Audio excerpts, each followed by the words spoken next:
As I've said to you earlier, there's a lot of information about this topic, which I'd like to share some of it with you. And I think we will generate some general impressions about what's happening in the international scene as a result of information I can give you and the discussion we'll have.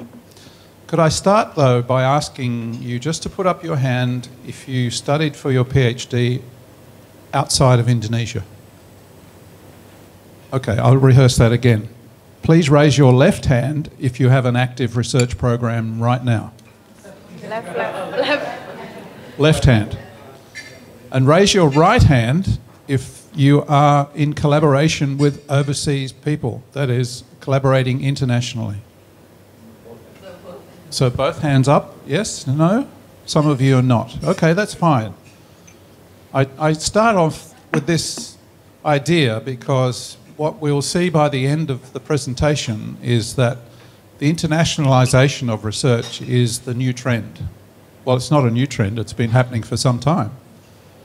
And what I'm pleased to see is that many of you are A, participating in research and doing research, and B, many of you have international linkages, either by doing your research initially for your degree overseas or actively doing that research now. Some ideas around the funding trends which are happening internationally, the internationalization of research, which we've just really touched on now, various funding mechanisms that are used in different countries, and then finally some implications out of all of that for your development and what you might do here in Indonesia. So the global knowledge economy. National wealth is increasingly based on knowledge production and the ability to effectively participate in global knowledge networks. Okay, so that's a fundamental observation that's been made recently around what's happening internationally in research. The governments of the world who are looking after each of their countries are understanding more and more that global international collaboration in research in particular is fundamental to lifting the knowledge basis of a country. And that is linked to the economy of the country. Knowledge is power. And power and knowledge go together to create wealth in a community. As you develop new products, as you do things more efficiently, as you deliver healthcare, in your case, deliver healthcare more efficiently and better, you can lift the productivity of your nation.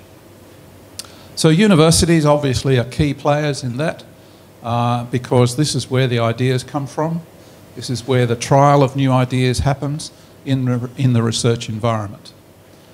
And as a result of putting together the research environment in a university with exposure to undergraduate students in your teaching and the way in which you go about your work, then you are lifting, for your country, you're lifting the human capital which is available to a government for lifting the wealth of the country. So universities are doing research and training young people to come through and to lift international or national wealth. Now, quite often these days there's a lot of discussion going on wanting universities to produce more goods, to produce intellectual property which can be commercialised and therefore gain a commercial return on the basis of that work. But the history will tell you that universities do not make a lot of money out of their intellectual property. Some of them do, but quite often universities will either sell that intellectual property quite early when it has low value. Because universities are not established to lift the value of that intellectual property because that requires a lot of expenditure which universities don't have the capacity to support. So you need venture capital and other big banks and so on and international funders to come in and support the development of such a product. And quite often universities will sell that product very early in the process.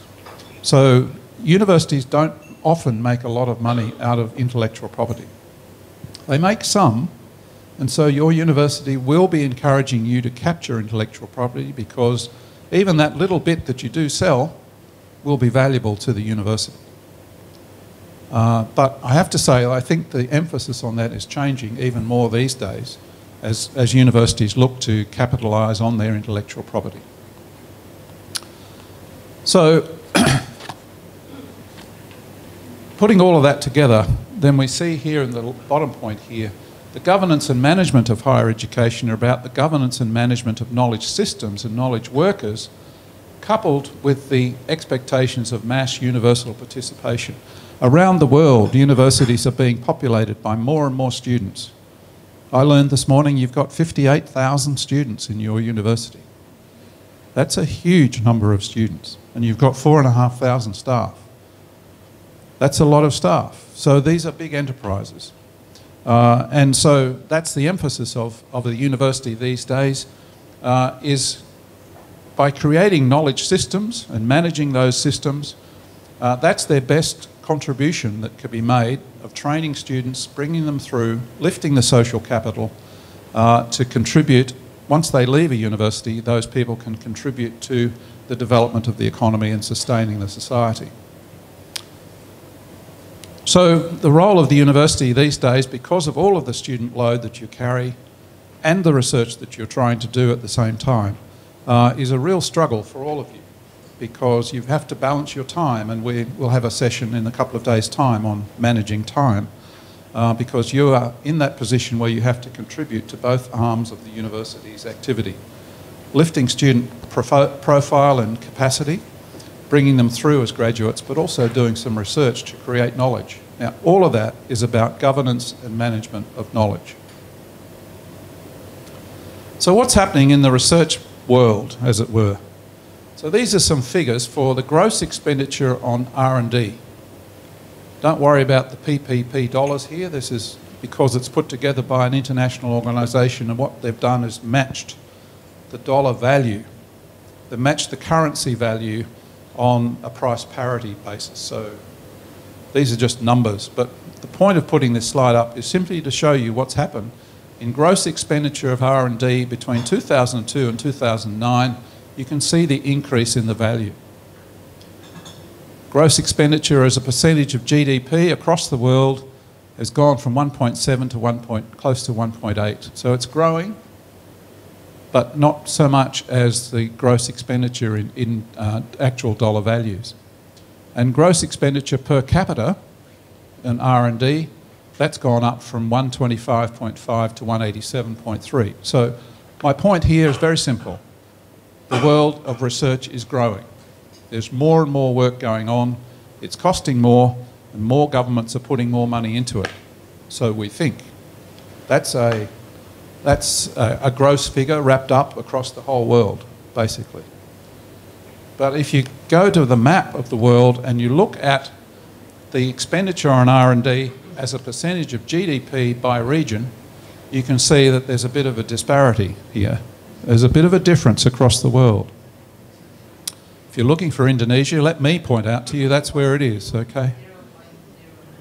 You identify Indonesia on the map, yes. But I have to say that the expenditure on R&D is very low, as indicated by the dark colour, compared to your neighbour in Malaysia and your neighbour Australia. The brighter colours down here. So Indonesia's current expenditure is not too dissimilar to many other countries in the world, but it's in the lower end of the spectrum. Now, you're probably aware of that anyway, but I just thought it was important to point out to you where Indonesia sits in the context of the internationalisation of research. Here you can see the United States, and here they've got the lightest colour, meaning the highest expenditure. They're not alone in that, obviously, as well. There's a lot of countries here in Europe that are in that same space. Now, this data shows you what's been happening internationally across the world over the last few years. So the yellow bars here show you the figure of gross domestic expenditure on R&D in 2011. The star represents, for the same country, the position where they were in 2001. So in the 10 years between 2001 and 2011, you can see what's happened. It's not a constant picture. This country, Korea, has lifted its game over the last 10 years from 2.5 to 4%. in 10 years. That's an enormous increase in expenditure on research and development. Israel, here, just a little bit of a decline. This one is Sweden. Sorry, Asa. This one is dropped down.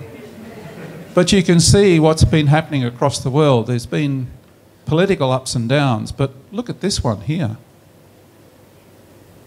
Estonia, newly released from the Soviet Union to become independent, and they've been pouring money into their R&D. Do you know what happens in R&D in Estonia? Information technology. So they're really investing in their strength, and they're investing heavily in that area. Australia here, fortunately we've just gone up a little bit, but not sufficiently for the Australian research community in Australia. We're just agitating for more and more money all the time, but I'll leave that for another discussion. So the red bar here is the OECD countries, and you can see the average for the OECD, and then there's the European 28 group here, and you can see the averages there. My point on this slide is that there are ups and downs across the international sphere, but basically I think you'll find that there are more triangles or more white spots inside the yellow bars than there are outside the yellow bars. So more countries are increasing their expenditure on R&D. Now, this is a complicated graph. It's actually a three-dimensional graph, so there's three axes here. But the important axis here is the researchers per thousand in employment. So this is a measure of how many researchers there are in the workforce in a country versus gross domestic expenditure on R&D as a percentage of that country's GDP. And you can see the relationship here. The straight line, basically a straight line relationship for different countries. Here is Indonesia. Okay, so per 1,000 people in employment, there's not a lot of researchers compared to the US, for example. But that's hardly surprising, really, because there are many, many poor people in Indonesia. You have a very large population, quite a lot of rural population. I don't know what the percentage is, but you have a different situation.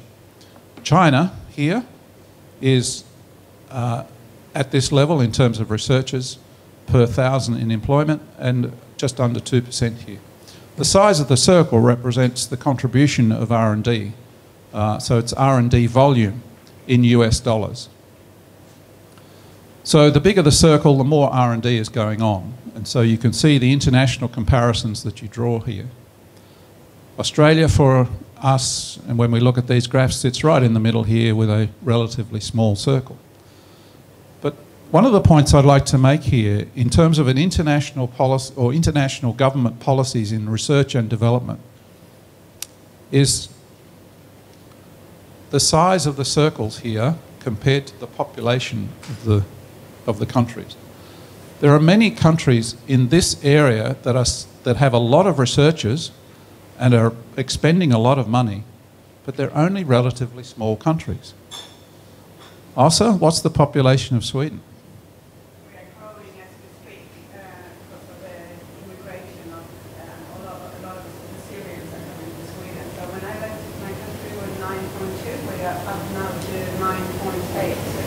9.8. Okay, so just under 10 million people in Sweden. Australia, here, we're sitting at around 20-something, 23, 24, something like that, I think. I haven't looked at it lately. USA, very much larger population, of course.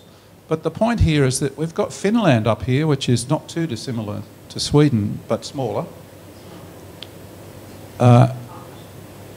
Not quite sure what ISL is, but certainly Denmark is small. Iceland. Sweden, Korea out here. So, and this is Belgium in here. So there are some very small countries that are investing a lot of money in their research and development. Why are they doing that? Because they want to lift the wealth of their country and the social capital of their country by putting in money into research and development. So what would the target be for Indonesia?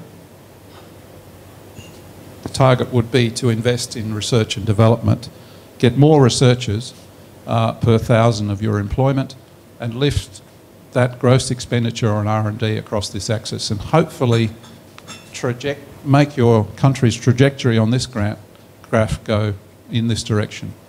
So what's happening here in China, of course, is that there's huge investment going into China, and there's a lot of gross domestic expenditure, and because of their huge population, this circle is somewhat misplaced, because there are so many people in the western parts of China in particular which lift their population numbers. So let's move then from that's the full picture, industry R&D as well as higher education R&D. Let's look at higher education expenditure. Again, the same sort of format of graph, 2001 in the white dots and 2011 in the yellow bars. So looking down here, we see the percentages of expenditure in higher education R&D, and the top one here is Denmark. Next one is Sweden. Next one is Israel. Or is it Iceland? Iceland. And then Switzerland, Finland, Netherlands, Austria, Estonia, and then we get to Canada, and then Australia, and then we go on. And where do you find the US? US is down here. Okay, now what is, when you have your impressions about R&D going on in the United States, okay, so what does that tell you compared to this? It tells me that there's a lot of R&D going on in industry in America compared to some of these other smaller countries. These countries are having to invest a lot in R&D in higher education because that's the base of where they're going to get their innovation. Whereas in America and some other bigger countries, there's a lot of R&D already in train going on in their industry sector. So that's how they're going to be lifting their productivity as a country.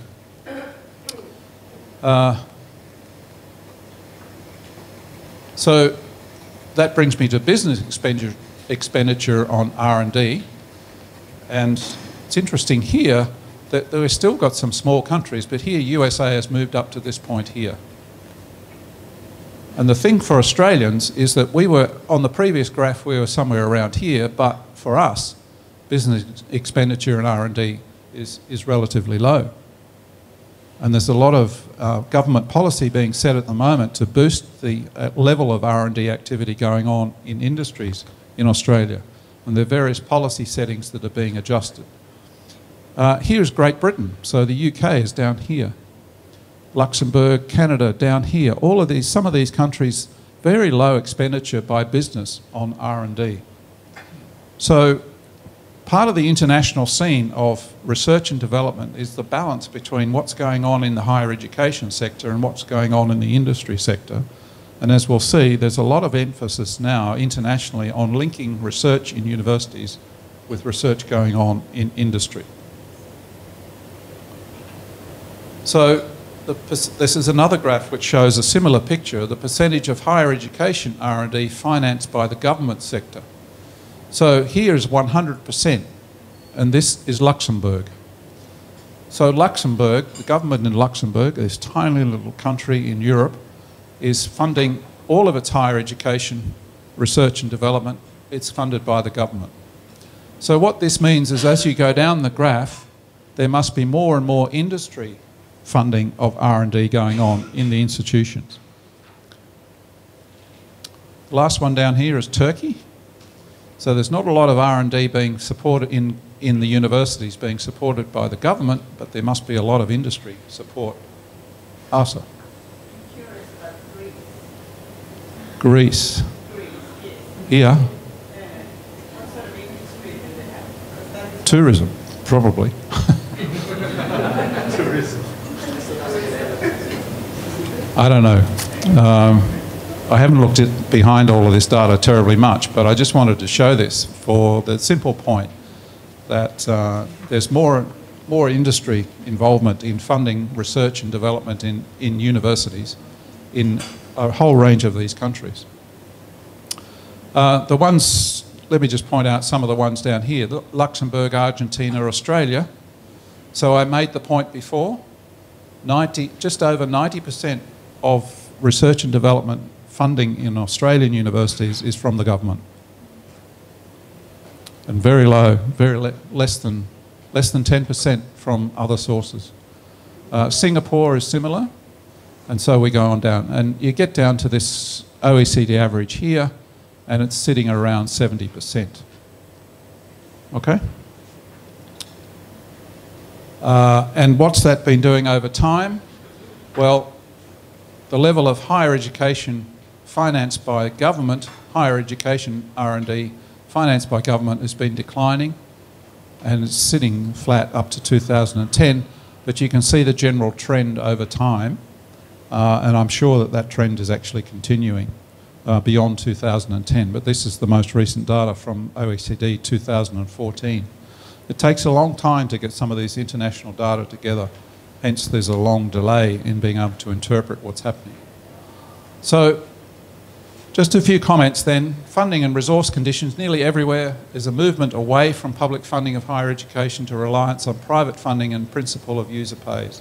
So that's the whole issue of joining universities which are government funded largely, with industry to get the industries to pay. The cost of research is rising. Many countries are attempting to vote between 1% and 3% of GDP.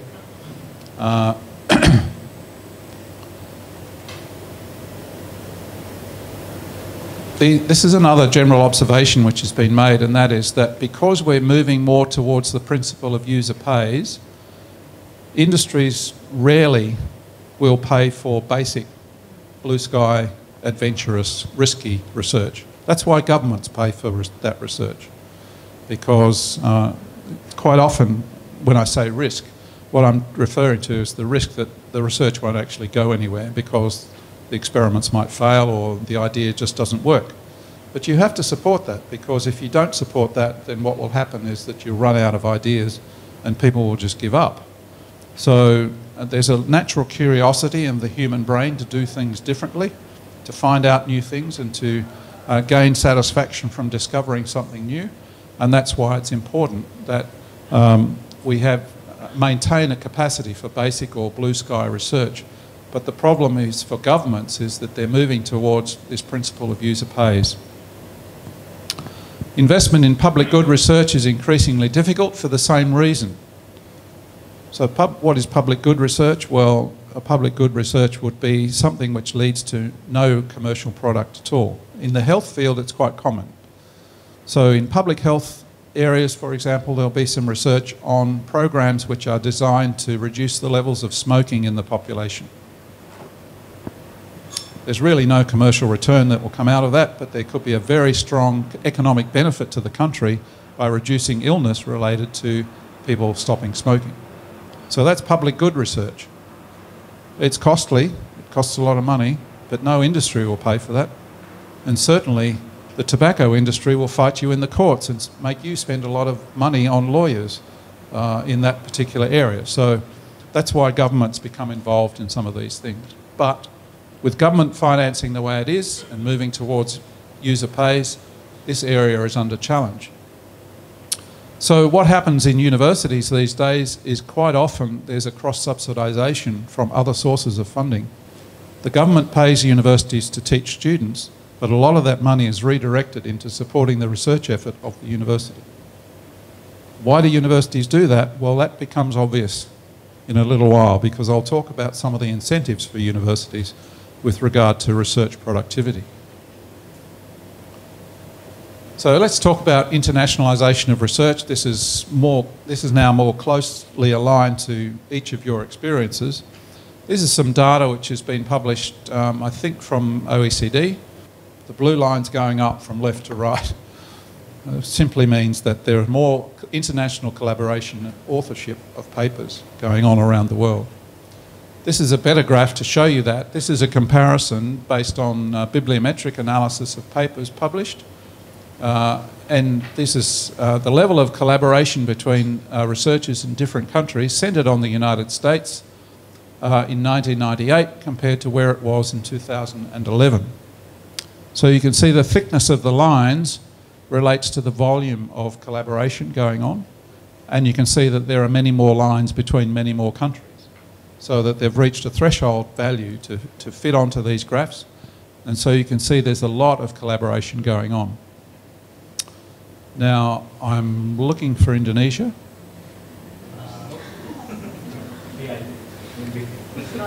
Not on that graph.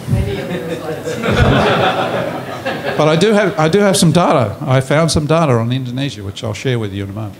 But anyway, the point here is that there's a lot more international collaboration going on, and particularly over the last 10 years. In Australia, we've been looking at the same sort of data. I don't think I want to plug in or find another power source. Or perhaps I do, otherwise I'll run out of slides. Anyway, I'll leave that for Lassa to work on.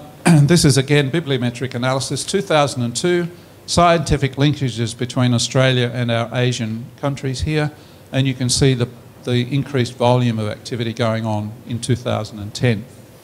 And you can see that it's concentrated around the east coast of Australia, but there is increasing linkages in here to Indonesia, but particularly Singapore and particularly Japan, and most dominantly greater increase in collaboration with China. So this has been happening for us as much as it's been happening for everyone else around the world. Now, why is this happening? What's the importance of this? The importance of this is very simply related to this graph here, which you can see a trend in here, okay? Just think about that line there that you see. What are the axes here? This is normalised impact. This is the impact of a publication, measured by numbers of citations and so on, and it's normalised. You've got a very high impact. This is the world average, okay?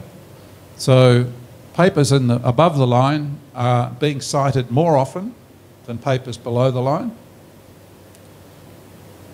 And there's Indonesia, down here. Here it's Russia. I thought it was Australia for a minute, but there's Australia up there. Okay, but again, the point here, what's happening in some of the smaller countries here is that the smaller countries are dealing with their international collaboration so that they produce the best sort of research in the world, which has high impact, and they're achieving that through international collaboration. So, what's this say up here? Production of scientific research is progressively shifting from individuals to groups, from single to multiple institutions, and from national to international. Because they draw on larger pools of expertise, international research collaborations are more likely to have bigger impact in terms of citations. Differences across countries suggest a positive relationship between measures of scientific research collaboration and impact. The relationship appears to be stronger in economies with lower scientific production, suggesting the importance of scale, which smaller economies can overcome by participating in global networks. That's the important message. When you've got small R&D capacity, you can have bigger impact by making that a collaboration. Okay, and it's happening around the world. Now, an interesting observation here is the positioning of the USA. The positioning of the USA is around 30% collaboration, but the impact is high. So that's a bit of an anomaly on this graph, but it's basically related to the fact that they've been in this game for a long time, producing a lot of research, very expert. There's a lot of collaboration with them, but only up to the 30% level, but still they're producing high volume and high impact work. And to achieve the same, approximately the same level of impact, what the Australians, Canadians, Great Britain, Finland, Norway, Sweden, Belgium, what they have to do is they have to collaborate more. So they're shifted to the right of the US. Now, for a local interest, these are the top 3 countries for international co-authorship with Southeast Asia and Oceania, 1998 to 2008. So this is a collection of information over that period using SCI. And these are the countries that have been selected here. You can see Australia, 207,000 papers in that period, 45% co-authorship, mainly with the USA, UK and China. So we go down here to Indonesia, 4,750 papers, 89% collaboration. Japan, USA and Australia. And so if you look across those numbers here, there's a high level of collaboration on a very few numbers of papers by Cambodians, but 88.8 with that volume here is better than the Philippines at 72%, and the same volume here as Vietnam at 62% collaboration. So Indonesia's doing well in terms of its, for the relatively size of its publication output, the level of collaboration is already strong. So it's something which I would recommend that you try and build on, is to keep those collaborations active. And I'll finish my presentation before discussion with a few ideas about that. But I thought that was interesting data. Okay, it's now old data, 2008, but nevertheless there's some important messages there. Scientific papers and citations of authors from Southeast Asia. Australia, this is 99 to 2009. Australia, 284,000 papers. Citations, 3.3 million citations at 11.6 per paper. Indonesia, fewer papers, citations, and a rate of 7.67. New Caledonia gets a rate of 8.19. And so you can see the comparative numbers there.